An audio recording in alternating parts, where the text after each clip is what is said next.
Bollywood silver screen presenting the last man on the earth. इस कहानी की शुरुआत में हमें फिल नाम के एक आदमी को दिखाया जाता है जो अकेला ही गाड़ी से एक शहर से दूसरे शहर लगातार सफर कर रहा होता है। उसके पास एक मैप भी है। जब भी वो किसी शहर से निकलता है तो उस शहर के नाम के आगे मैप पर क्रॉस का निशान लगा देता है। हमें सड़कों पर चारों तरफ दिखाया जाता है जहां पर कोई भी नहीं है। पूरी दुनिया ऐसा लगता है कि सुनसान हो गई है। दरअसल आज से 2 साल पहले एक वायरस फैला था और उसके बाद पूरी तरह से इंसान खत्म हो गए और अब यहाँ पर सिर्फ फिल है और वो ट्रैवल इसीलिए कर रहा है ताकि वो किसी और इंसान को अपने साथी को ढूंढ सके। लेकिन लगभग हर एक शहर घूमने के बाद भी उसे वहां पर कोई नहीं मिलता। फिल की एक आदत होती है, वो जिस भी शहर से निकलता है वो उस शहर की किसी खास चीज को अपने साथ रख लेता है। साथ ही उस शहर में एक मैसेज लिख देता है कि मैं ट्यूसान में हूँ, अगर कोई जिंदा है और इस मैसेज को पढ़ रहा है तो मुझसे मिलने के लिए ट्यूसान शहर में आ जाए। इसके बाद वो अपने शहर वापस आ जाता है। अब यहाँ कोई भी नहीं है, इसीलिए वो शहर के सबसे बड़े घर को अपना घर बना लेता है। यहाँ पर वो बेशकीमती पेंटिंग्स भी लाता है जो वो चुरा कर लाया है। दरअसल अब उसे रोकने वाला इस दुनिया में कोई भी नहीं है, इसीलिए फिल के मन में जो भी आता है वो सारे काम करता है। फिल ने यहाँ पर कुछ दोस्तों को भी बना रखा है जो कि कोई इंसान नहीं बल्कि फुटबॉल है। उसने बॉल के ऊपर फेस बनाकर उनसे बात करने की प्रैक्टिस कर ली है और अब वो इन्हीं को अपना दोस्त समझता है। लेकिन 5 महीने बीत जाने के बाद वो बहुत ज्यादा फ्रस्ट्रेट हो जाता है। उसका घर एक कबाड़ खाना लगता है, उसे जिंदगी में कुछ भी अच्छा नहीं लगता। इसीलिए वो तय करता है कि वो अपनी गाड़ी को एक बड़ी चट्टान से टकरा देगा और जब वो ऐसा करने जा रहा होता है तभी उसे धुआं दिखता है और वो समझ जाता है कि अगर वहां पर धुआं है तो कोई ना कोई इंसान वहां पर होगा। दरअसल वो किसी लड़के को नहीं बल्कि किसी लड़की को ढूंढ रहा है ताकि उसकी सारी जरूरतें पूरी हो सके। और अब वो उस धुएं वाली जगह पहुंच जाता है जहां वो देखता है कि किसी लड़की के कपड़े सूख रहे हैं, जो देखकर वो इतना खुश हो जाता है कि बेहोश हो जाता है। और तभी उसे दिखता है कि उसके सामने एक बहुत सुंदर लड़की है जिसे देखते ही वो मंत्र मुग्ध हो जाता है। पर जब उसे होश आता है तो देखता है कि उसके सामने कोई बहुत सुंदर जवान लड़की नहीं बल्कि एक लेडी होती है जो उम्र में उससे बड़ी है। ये देखकर वो डिसअपॉइंट होता है। वो लेडी बताती है कि मैंने तुम्हारा मैसेज कई शहरों में देखा था, इसीलिए मैं ट्यूशान तुमसे मिलने के लिए आई हूँ। और अब फिल उसे अपने घर ले जाता है जहाँ पहुंचकर वो देखती है कि उसने अपने घर को कबाड़ खाना बना रखा है। साथ ही यहाँ पर बहुत सारी पेंटिंग्स है जो इलीगली वो यहाँ पर ले आया है, जो देखकर उस लेडी को जिसका नाम कैरल है बिल्कुल भी अच्छा नहीं लगता। वो फिल से कहती है कि तुम्हें ऐसा नहीं करना चाहिए। फिल कहता है कि इस दुनिया में हमारे अलावा कोई भी नहीं, हम जो चाहे वो कर सकते हैं। और अब वो लेडी वापस चली जाती है।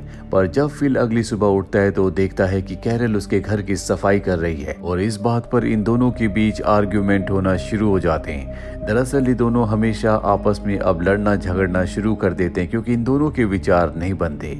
फिल अपने बॉल दोस्त के पास जाता है और कैरल की शिकायत करता है कि वो हमेशा रोका टोकी करती है, मुझे वो बिल्कुल पसंद नहीं है। और फिल की परेशानियां तब बढ़ना शुरू हो जाती है जब कैरल उसी के पास वाले घर में रहने के लिए अपना सामान लेकर इस जगह आ जाती है। हालांकि फिल उसे ऐसा करने से मना करता है पर वो उसकी बात नहीं मानती। और अब कैरल जो कि बहुत ही अच्छे से रहती है, वो अपने घर के पास गार्डन में जहाँ पहले से टमाटर लगे होते हैं वहां पर गार्डनिंग करना चाहती है। वो फिल के पास जाती है और कहती है कि मुझे पानी चाहिए, लेकिन फिल उसकी मदद करने से साफ साफ मना कर देता है। इसके बाद वो उसके सामने एक बहुत ही फ्रेश टमाटर खाती है जो देखकर फिल को गुस्सा आता है। रात को वो उसके गार्डन में जाकर उसके सारे टमाटर खा लेता है। अगली सुबह कैरल उसके पास आती है और कहती है कि तुमने मेरे टमाटर खाए। फिल साफ साफ मना कर देता है जबकि उसके पूरे कपड़ों पर उसके फेस पर टमाटर लगे होते हैं। कैरल जब वहां से जाने लगती है तो फिल देखता है कि वो लंगड़ा कर चल रही है। दरअसल पानी लाने की कोशिश में उसके पैर पर चोट लग गई होती है, इसीलिए फिल उस वाटर पंप को ऑन कर देता है जिससे उसके गार्डन में पानी आ सकता है। और अब कैरल उसे रात को डिनर पर इनवाइट करती है जहां पर कैरल उससे कहते हैं कि शायद भगवान ने हम दोनों को इसीलिए जिंदा रखा है ताकि हम इस दुनिया में आबादी को बढ़ा सके और इसके लिए हमें बच्चे पैदा करने होंगे। ये सुनते ही फिल खुश हो जाता है, कहता है कि मैं बच्चे पैदा करने के लिए तैयार हूँ। पर कैरल उसे कहती है बिना शादी के मैं ऐसा नहीं कर सकती। और अब फिल उससे शादी करने के लिए मान जाता है। ये चर्च में जाकर एक रिकॉर्डेड टेप से, जिसमें मंत्रों का उच्चारण होता है, शादी कर लेते हैं। और फिल से यहाँ पर एक गलती हो जाती है, वो कैरल के लिए रिंग नहीं लाता, इसीलिए कैरल नाराज होकर वहां से चली जाती है। फिल उसे मनाने के लिए जब उसके घर जाता है तो वो देखता है कि कैरल ने बहुत शानदार तैयारी कर रखी है और ये देखकर उसे दुख होता है। उसे अपनी गलती का एहसास होता है। वो कैरल से दिल से माफी मांगता है और उसे एक ज्वेलरी शॉप में ले जाकर बहुत सारी उसकी पसंद की रिंग्स पहना देता है और इस तरह से इन दोनों की शादी हो जाती है। और शादी के बाद फिल को दिखाया जाता है कि वो खुश नहीं है। दरअसल उसने बहुत ही सुंदर पत्नी का सपना देखा था जो उससे भी यंग हो, लेकिन उसके हाथ कुछ और ही लगा और अब ये दोनों के दोनों शहर घूम रहे होते हैं। तभी इनकी गाड़ी एक दूसरी गाड़ी से टकराती है और इसमें फिल और कैरल को चोट नहीं लगती। फिल अपनी गाड़ी से उतरकर दूसरी गाड़ी की तरफ भागता है और तभी उस गाड़ी से एक बहुत ही सुंदर जवान लड़की बाहर निकलती है जिसे फिल देखता ही रह जाता है। इस लड़की का नाम मेलिसा है। अब फिल और कैरल की गाड़ी खराब हो चुकी है, इसीलिए मेलिसा इन्हें लिफ्ट देती है। गाड़ी में फिल मेलिसा को देखता ही रहता है क्योंकि उसने जिस तरह की लड़की का सपना देखा था वो कैरल नहीं बल्कि मेलिसा है। कैरल मेलिसा को फिल की और अपनी शादी के बारे में बता देती है, जो बात बिल्कुल भी फिल को अच्छी नहीं लगती। और अब मेलिसा इन्हें घर पर छोड़ने के बाद तय करती है कि वो इन्हीं के पड़ोस में रहेगी, जिससे फिल को बहुत खुशी होती है। बार बार उससे बात करने की, उसे अपनी बातों से इम्प्रेस करने की कोशिश करता है, पर कैरल ऐसा नहीं होने देती। हर बार वो वहां पर आ जाती है। फिल अपनी शेव भी कर देता है जो उसने पिछले कई महीनों से नहीं की, लेकिन फिल का ये लुक ना तो उसकी पत्नी को यानी कि कैरल को और ना ही मेलिसा को पसंद आता है। लेकिन फिल हार नहीं मानता। वो अपनी उस दाढ़ी को, जिसे उसने कई महीनों से नहीं काटा, मेलिसा के लिए उस दाढ़ी का बलिदान देकर क्लीन शेव होकर मेलिसा और कैरल के सामने आता है। पर इन दोनों को उसका लुक अच्छा नहीं लगता। पर फिल हार मारने वाला नहीं है, वो मेलिसा को पटाना चाहता है। इसीलिए वो जब अंदर आती है तो जानबूझकर पहले से एक्सरसाइज करना शुरू कर देता है ताकि वो मेलिसा को इम्प्रेस कर सके। और शायद मेलिसा को इस बात से कोई फर्क नहीं पड़ता। वो बाहर खड़ी गाड़ी के बारे में पूछती है जो फिल उसके लिए लाया होता है और तभी वहां दूसरी तरफ उसकी पत्नी कैरल देख लेती है, जिसके बाद वो मेलिसा को अपने पास बुलाती है और अपनी और फिल की शादी की एल्बम उसे दिखाती है। इस एल्बम में जितनी भी फोटोज होती हैं वो सब की सब खुद कैरल ने ड्रॉ की होती है, जो देखकर मेलिसा को बहुत अच्छा लगता है। दरअसल मेलिसा के हस्बैंड ने उसे चीट किया था, जिसके बाद उसने अपने हस्बैंड को छोड़ दिया था। इसीलिए मेलिसा को चीटर लोग पसंद नहीं है। अब मेलिसा अगले दिन इन दोनों को अपने घर पर डिनर के लिए इनवाइट करने के लिए जाती है, लेकिन फिल पहले से बाहर होता है और वो मेलिसा से कहता है कि मैं रात को जरूर आऊंगा।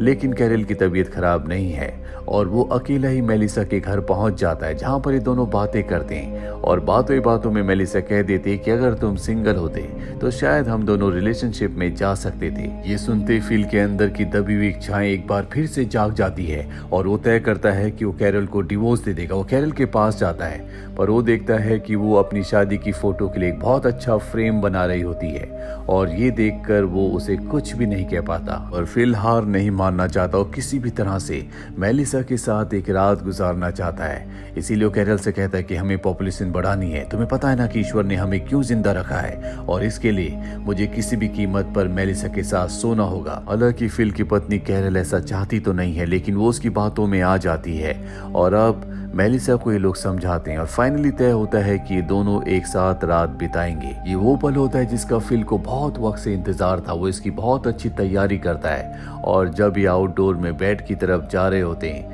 तभी एक गाड़ी इनके पास आकर रुकती है, जिसमें से एक मोटा मूंछों वाला आदमी निकलता है जिसका नाम टॉड है। ये देखकर फिल पूरी तरह से हैरान हो जाता है क्योंकि टॉड ने रंग में भंग डाल दिया और अब मेलिसा टॉड से बहुत अच्छे से बात करने लगती है और ये सब के सब एक साथ बैठ जाते हैं। जहां मेलिसा टॉड की बातों में बहुत इंटरेस्ट ले रही होती है और ये बात फिल को बिल्कुल अच्छी नहीं लगती, इसीलिए वो टॉड के मोटापे का मजाक उड़ाता है। टॉड कहता है पहले मैं भी बिल्कुल फिट था, लेकिन मेरे पेरेंट्स की मृत्यु के बाद टेंशन में, स्ट्रेस, डिप्रेशन में मैं ऐसा हो गया। मेलिसा को उसके लिए बहुत बुरा लगता है। वहीं टॉड की वजह से फिल का जो प्लान था वो पूरी तरह से चौपट हो चुका है और अगली सुबह सब के सब बाहर डेट पर जाने का प्लान बनाते हैं। लेकिन कैरल किसी तरह से फिल को अपनी बीमारी का बहाना बनाकर रोक लेती है और टॉड और मेलिसा बाहर जाते हैं, जहाँ पर ये दोनों बहुत एंजॉय करते हैं। ये दोनों एक दूसरे के साथ बहुत खुश हैं और फिल झाड़ियों के पीछे से सब कुछ देखकर देखकर अंदर ही अंदर जल रहा होता है। फिल तय करता है कि किसी भी तरह से मेलिसा को टॉड से दूर करेगा और अगले दिन वो इन दोनों को टेनिस खेलने के लिए बुलाता है। और जब ये चारों के चारों टेनिस कोर्ट पर होते हैं, फिल जानबूझकर अपनी टी शर्ट उतार देता है और इसके बाद वो टॉड को भी ऐसा करने के लिए कहता है ताकि टॉड की फैट शेमिंग कर सके, उसके मोटापे का मजाक उड़ा सके। टॉड उसके कहने पर अपनी टी शर्ट उतार देता है और तभी मेलिसा देखती है कि उसके पेट पर एक कट का निशान है। वो उससे उस कट के बारे में पूछती है। टॉड बताता है कि उसने अपनी किडनी अपने भाई को डोनेट की थी, लेकिन फिर भी वो अपने भाई को नहीं बचा पाया। और ये कहते कहते वो इमोशनल होकर वहां से चला जाता है। मेलिसा भी उसके पीछे जाती है, जो देखकर फिल को बहुत गुस्सा आता है। एक बार फिर से उसका प्लान पूरी तरह से चौपट हो गया और जब वो उन दोनों को छुपकर देख रहा होता है तो देखता है कि वो दोनों एक दूसरे को किस कर रहे हैं, जो देखकर फिल को अंदर ही अंदर बहुत गुस्सा आता है, क्योंकि वो टॉड की जगह अपने आप को इस जगह देख रहा होता है। वहां पर उसकी पत्नी कैरल भी होती है, जो इन दोनों के लिए बहुत खुश है। फिल अब भी हार नहीं मानता। वो एक बार फिर मेलिसा के पास जाता और टॉड के लिए उसे भड़काने की कोशिश करता है, लेकिन अब मेलिसा टॉड से प्यार करती है, उसके दिल में उसके लिए फीलिंग्स है, इसीलिए वो इस बात पर फिल को डांटती है। फिल को भी इस बात का एहसास होता है कि उसने गलती की, इसीलिए अगली सुबह जाकर वो मेलिसा से माफी मांगता है, लेकिन वो किसी भी कीमत पर मेलिसा को टॉड की जिंदगी से अलग करना चाहता है। पूरी रात टॉड के घर से म्यूजिक की आवाज आती है, जिससे फिल सो नहीं पाता। उसे पता है कि मेलिसा और टॉड कुछ न कुछ कर रहे हैं। और अगली सुबह जब वो टॉड से जाकर मिलता है और उससे रात की म्यूजिक के बारे में पूछता है, तो टॉड उसे बताता है कि मेलिसा और उसके बीच में वो सब कुछ हो चुका है जो कभी वो मेलिसा के साथ करना चाहता है, और इससे उसके सारे सपने टूट जाते हैं। फिल अब तय कर लेता है कि वो टॉड को कहीं दूर छोड़ आएगा। वो उसे किसी बहाने से अपनी गाड़ी में अपने साथ ले जाता है और उस जगह से जहां पर ये रहते हैं बहुत दूर छोड़ देता है। पर जब वो वापस अपने घर की तरफ आ रहा होता है, तभी उसे एहसास होता है कि ये गलत है, टॉड की जान जा सकती है। इसीलिए वापस टॉड के पास आता है और कहता है चलो घर चले। टॉड को लगता है कि फिल मजाक कर रहा था, लेकिन फिल सच में उसे यहाँ पर छोड़ने आया था। टॉड फिल को बहुत अच्छा इंसान समझता है, लेकिन उसे नहीं पता कि फिल सच में उसे मेलिसा से दूर करना चाहता है। और अब फिल का सिर्फ एक ही सपना, एक ही मकसद है कि उसकी पत्नी कैरल और मेलिसा दोनों उसकी तारीफ करें, क्योंकि वो दोनों की दोनों हमेशा टॉड की ही तारीफ करती हैं। और अब फिल अपनी तारीफ करवाने के लिए एक गाय को जो उसे सड़क पर मिली होती है घर ले आता है, जिससे सब के सब बहुत इम्प्रेस होते हैं। लेकिन प्रॉब्लम ये होती है कि किसी को भी गाय का दूध निकालना नहीं आता। तभी टॉड कहता है कि उसने ये काम अपने अंकल की फार्म में सीखा है, वो गाय का दूध निकालेगा, जिससे कैरल और मेलिसा बहुत ज्यादा इम्प्रेस हो जाती है और वो तारीफ जो कि फिल को मिलनी चाहिए थी वो अब टॉड को मिलती है। इस बात से फिल को बहुत गुस्सा आता है। अब एक दिन जो गाय होती है वो कैरल के घर में घुस जाती है। हालांकि फिल और कैरल की शादी हो चुकी है, लेकिन अब भी अलग अलग घर में रहते हैं। और गाय के घर में घुसने के बाद कैरल फिल के साथ उसी के घर में रहने के लिए आ जाती है। अब जब ये दोनों एक ही घर में एक ही छत के नीचे रहना शुरू कर देते हैं तो इनके झगड़े, इनके आर्गुमेंट्स बहुत ज्यादा बढ़ जाते हैं। एक दिन कैरल फिल से कहती कि जाओ और सामान लेकर आओ, और जब वो सामान लेने जाता है तभी वो देखता है कि सामने से दो लड़कियां आ रही हैं, जिन लड़कियों ने फिल का मैसेज देखा था और उसी मैसेज को देखकर वो इस शहर में आ गई थी। फिल जब उन दोनों लड़कियों को देखता है तो उसका मुंह खुला का खुला रह जाता है। वो कैरल, मेलिसा और टॉड के बारे में इन दोनों लड़कियों को नहीं बताता। वो झूठ कहता है कि मैं यहाँ पर अकेला ही हूँ। और ये दो लड़कियां जिस घर में रह रही होती हैं, फिल उस घर में भी आता है। ये दोनों लड़कियां कहती है कि रात को तुम हमारे घर पर डिनर पर आ सकते हो। और इसके बाद फिल वापस अपने घर आता है। फिल अब बहुत खुश है क्योंकि उसके पास अब नया शिकार है। वो अपनी पत्नी कैरल से कहता है कि आज मैं रात को कैंपिंग के लिए जा रहा हूँ। कैरल भी उस पर शक नहीं करती और फिल अकेला ही घर से निकल जाता है और सूट बूट पहनकर वो उन दोनों लड़कियों के घर पहुंच जाता है, जहां पर वो उनके साथ डिनर करता है। फिल को आज बहुत अच्छा लग रहा होता है। उसे अब पूरी उम्मीद है कि वो इस बार कामयाब हो जाएगा। वो इन दोनों लड़कियों को अपना शिकार बनाएगा। इसके बाद ये तीनों की तीनों लॉन्ग ड्राइव पर जाते हैं। वहीं कैरल को दिखाया जाता है जो टॉड और मेलिसा के साथ डिनर करने जाती है और बताती है कि आज फिल कैंपिंग के लिए गया है, लेकिन मेलिसा को उस पर शक है। वो फिल पर विश्वास नहीं करती। टॉड कहता है कि फिल एक अच्छा इंसान है। आज वो मुझे अपने साथ कहीं दूर ले गया था जहाँ पर वो मुझे छोड़ने वाला था, क्योंकि मैं उसकी नजरों से दूर हो गया था, पर किसी तरह से उसने मुझे ढूंढा और वापस घर ले आया और अब हमें भी उसे सरप्राइज देना चाहिए। और टॉड के कहने पर ये तीनों की तीनों गाड़ी से अब फिल को ढूंढने के लिए निकल पड़ते हैं और तभी इनके सामने गाड़ी आती है जिसे देखकर ये हैरान भी होते हैं और खुश, क्योंकि इन्हें पता है कि इसमें भी कोई इंसान होंगे। जिसके बाद उस गाड़ी से वही दोनों लड़कियां बाहर निकलती हैं और उन्हें देखकर ये तीनों की तीनों बहुत खुश हो जाते हैं। लेकिन फिल अपने आप को गाड़ी की सीट के पीछे छुपा रहा होता है। ये दोनों लड़कियां कैरल, मेलिसा और टॉड से कहती हैं कि हमारे साथ एक और साथी है जो इस दुनिया में पूरी तरह से अकेला है, वो भी शहर में अकेला भटक रहा था, आओ हम तुम्हें उनसे मिलवाते हैं। और इसके बाद जब ये तीनों की तीनों गाड़ी के पास फिल को देखते हैं, जिससे टॉड, मेलिसा और कैरल को बहुत गुस्सा आता है। अब फिल का झूठ पकड़ा गया, इसीलिए पांचों के पांचों फिल को यहीं पर छोड़कर गाड़ियां लेकर निकल जाते हैं।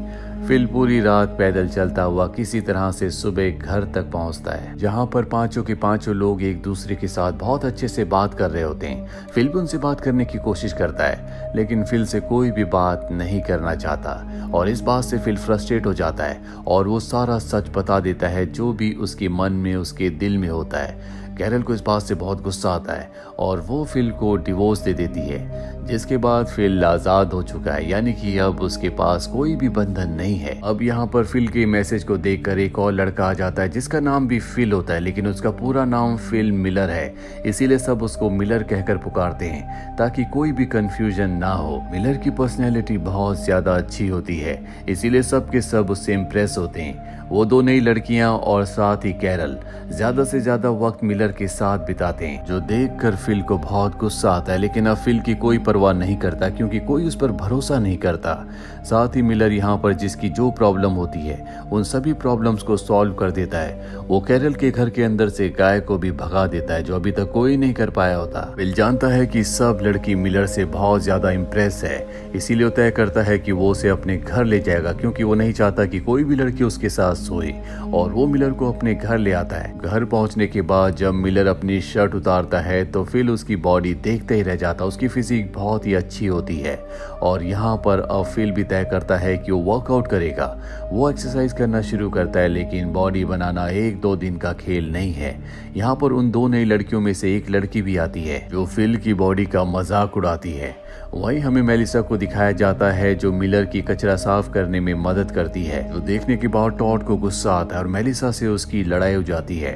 दरअसल यहाँ पर सब के सब मिलर से, उसकी बॉडी से बहुत ज्यादा इम्प्रेस है, इसीलिए सब उसके लिए गिफ्ट्स लेकर जाते हैं, लेकिन वो सिर्फ कैरल के गिफ्ट को एक्सेप्ट करता है। अब रात को सब के सब बाहर आग जलाकर बैठे होते हैं, जहाँ फिल सबसे कहता है कि मैं सबसे पहले इस जगह पर आया था, मैंने मैसेजेस सबके लिए छोड़े थे, इसीलिए हम यहाँ पर इकट्ठे हुए, इसीलिए इस ग्रुप का लीडर प्रेसिडेंट मैं हूँ। और खुद को प्रेसिडेंट ऐलान करने के बाद वो यहाँ पर मिलर के ऊपर हुक्म चलाने की कोशिश करता है, लेकिन अब यहाँ पर तय किया जाता है कि प्रेसिडेंट के लिए यहाँ पर वोट होंगे और सब के सब वोट जो कि लड़कियों के होते हैं वो मिलर को जाते हैं और इस तरह से मिलर इनके ग्रुप का लीडर प्रेसिडेंट बन जाता है। इसके बाद फिल के अंदर जो मिलर के लिए गुस्सा था वो और भी बढ़ जाता है। एक रात को मिलर के कमरे से उसे कैरल की आवाजें आती हैं और ये आवाजें सुनने के बाद वो हताश होकर बाहर आ जाता है, जहाँ टॉड पहले से बैठा होता है और भी फिल की परेशानी को समझता है, क्योंकि वो भी इस परेशानी से परेशान है, क्योंकि वो जानता है कि मेलिसा मिलर से बहुत ज्यादा इम्प्रेस है और अब ये दोनों तय करते हैं कि ये किसी भी कीमत पर